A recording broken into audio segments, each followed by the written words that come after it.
Is everybody ready? Okay. Good morning. Today we're here to give an update on the officer-involved shooting that occurred last night in the area of Southmoreland in the city of Cleveland. So I'm going to start with the context of what led to this officer-involved shooting. Just before 9 p.m. last night, the Division of Police personnel who were working our violent crime reduction detail in the 3rd District were notified about a series of carjackings that had just occurred in the 1st District. The information we had is just before 9 p.m. in the area, the 4200 block of West 150th, a vehicle was taken at gunpoint. A short time later, a second attempted or carjacking occurred in the 4277 area of West 150th. There was also an additional carjacking at 4330 West 150th. The officers were updated on this information and began an active search for the involved vehicle and suspect. Throughout this short time period, we received additional calls for another carjacking in the area of 6502 Quimby, and then another at East 79th and Superior. The officers were able to actively look for the involved vehicle and suspect and located the suspect vehicle in the 5th District, just over the 3rd District border. Officers engaged in a vehicle pursuit at that time. The vehicle pursuit in total lasted almost an hour. It went through multiple districts within the city, and it also entered Shaker for a short amount of time. Throughout this vehicle pursuit, the suspect initially began waving a firearm at the officers who were behind him, and then engaged in shooting at the officers a short time later. We have information right now, verified information, that the suspect did shoot at the officers on East 78th and again at Buckeye. And we were able to determine that through the shell casings and the reports of the officers. We have information that potentially there may have been some pedestrians that were almost struck by this gunfire from the suspect, as well as possibly a vehicle that may have been struck. This is still part of the active investigation. At this time, our officers knew we had a mobile active shooter, and this was our priority to make sure we took this dangerous person off the street. At this time, our officers reached out to the Cuyahoga County Sheriff's Department to ask for assistance throughout this pursuit because the suspect wasn't stopping. The Sheriff's Department did come out and deployed spike strips. The spike strips were effective, meaning they struck the vehicle tires, but the pursuit did continue for approximately 15 to 20 more minutes. Finally, on Southmoreland, the Sheriff's Department did do a pit maneuver, bringing the vehicle to a final stop. And at that time, there was gunfire exchanged between the suspect and 4 officers on scene. 2 of those officers were members of the Division of Police, and 2 of those members were from the Sheriff's Department. At that time, immediately following that, the officers did render aid to the victim, and tourniquets were applied, and the suspect was then conveyed to University Hospital. The suspect has not yet been charged because he's still seeking medical treatment, but we will share the fact that it's a 38-year-old male from Cleveland that's a suspect, and it was the only individual that was in the car. The Cleveland Division of Police Use of Force team, or FIT team, is following up in the lead on this investigation. And right now, I want to make sure that I thank Sheriff Pretel, members of the Cuyahoga County Sheriff's Department for their assistance in helping us bring a closure to this violent crime spree that occurred last night. At this time, before we take any questions, I'm going to turn it over to Sheriff Pretel for a few comments. Thank you, Chief. Good morning, everyone. Just want to mention, first of all, thank the Lord that our officers and deputies are okay and that they were available to respond to this and end this spree that went on. Not just the crime, but the total disregard for safety of our community. So it's important that we have police officers and deputy sheriffs and our partners in federal agencies, ATF and so on, who are committed to stepping forward and helping us in reducing this violent crime. These incidents don't occur in a vacuum.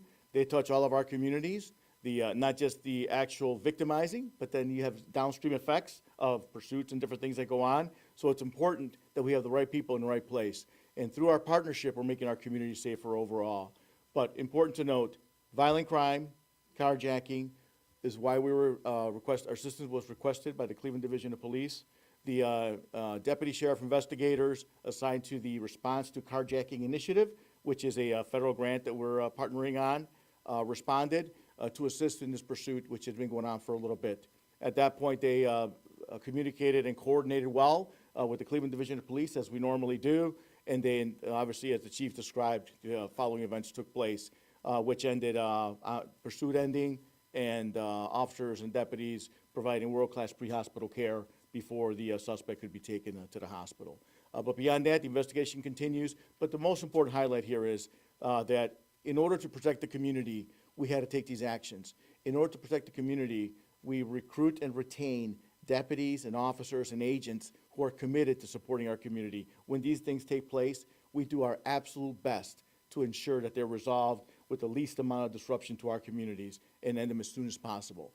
Because as you can see, some offenders don't mind just the level of violence they put out in our cities. So thank you very much. So at this time, we'll open it up to questions. Sheriff, I have one Sure. question. That carjacking initiative that you have with federal funding, when did that start? Thank you for your question. The carjacking initiative started midsummer, late midsummer. We received the grant, and that covers for a couple of deputy sheriffs, a supervisor, and also a statistician from Cleveland State. Okay, is Cleveland Police involved in that too?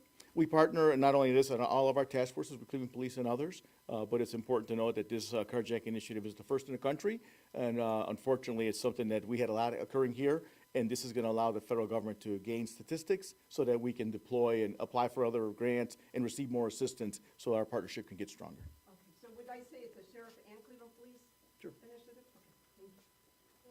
Were any officers injured during this? Thank you. That's a really good question. Fortunately, no officers were injured. There was a blood exposure by one of our officers, so he was treated for blood exposure on scene. But fortunately, no one else was injured.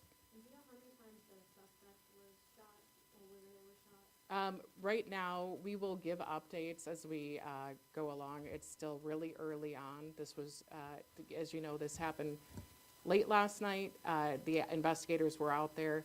We are still canvassing for additional information, victims, and any other witnesses. So we will get those updates as well as releasing body camera within the 7-day timeline.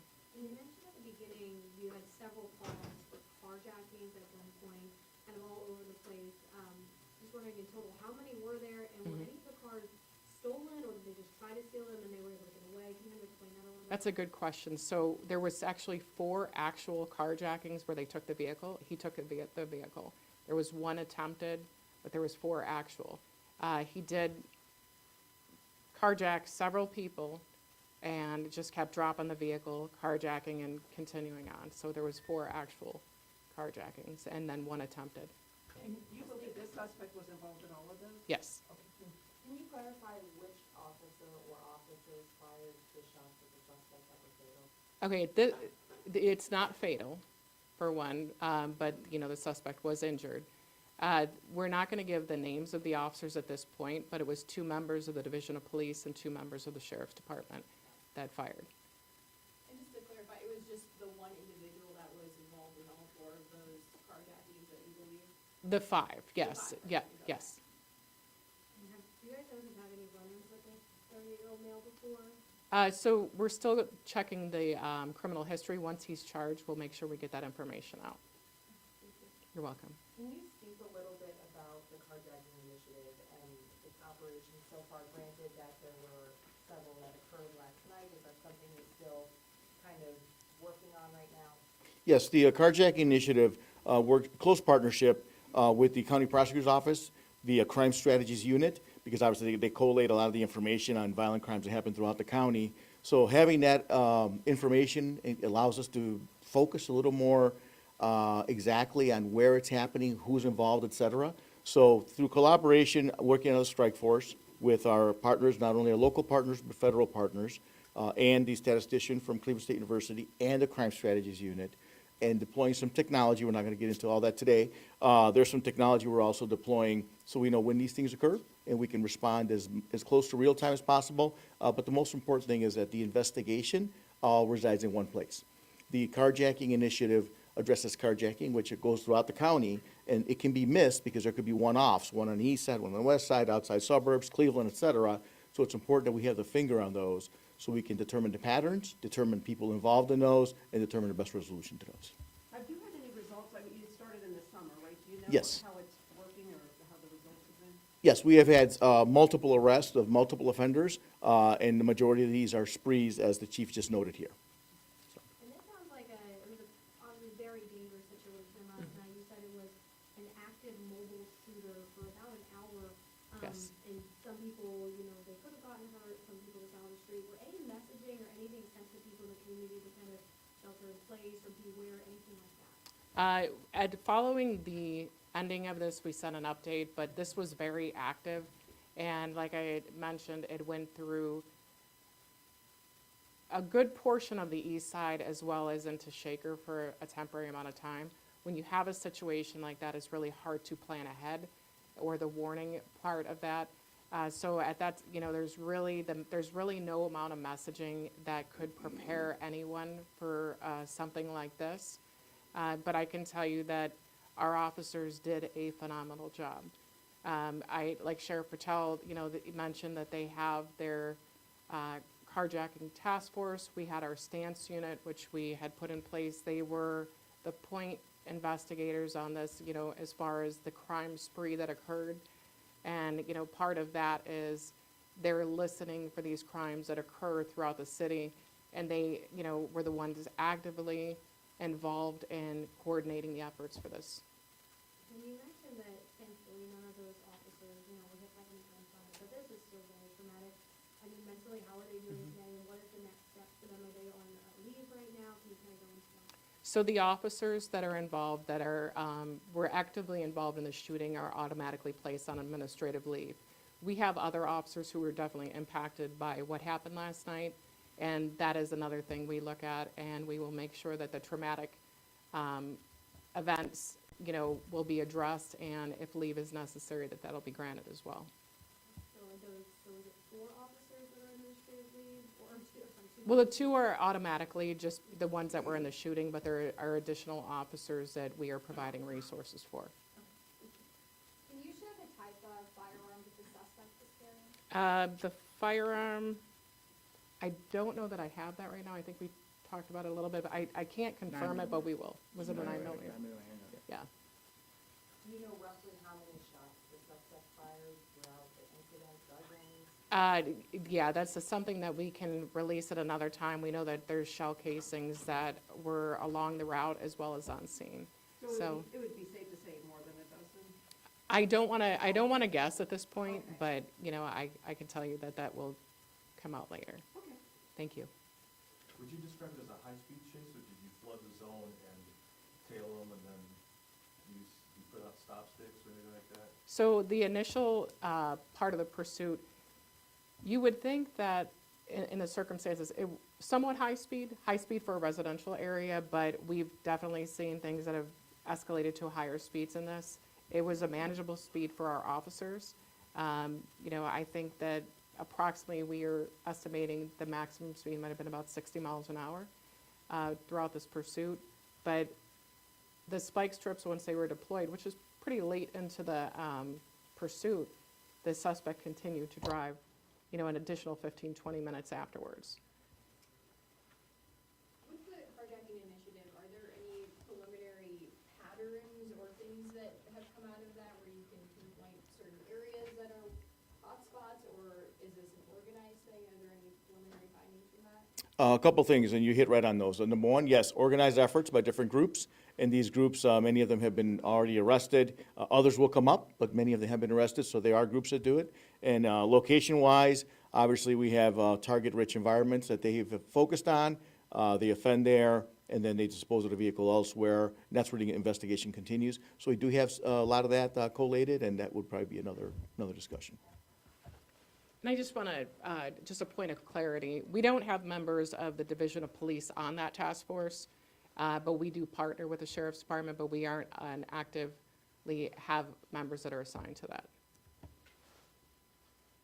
Will you be having members assigned, or is that something you're still deciding, or do you guys have your separate? We haven't had talks about that at this time, so I can't answer that question right now. Any further questions? Okay, and we'll get the videos out to you within the 7 days. If there's further updates, we'll make sure we provide those as well. So thank you very much. Thank you.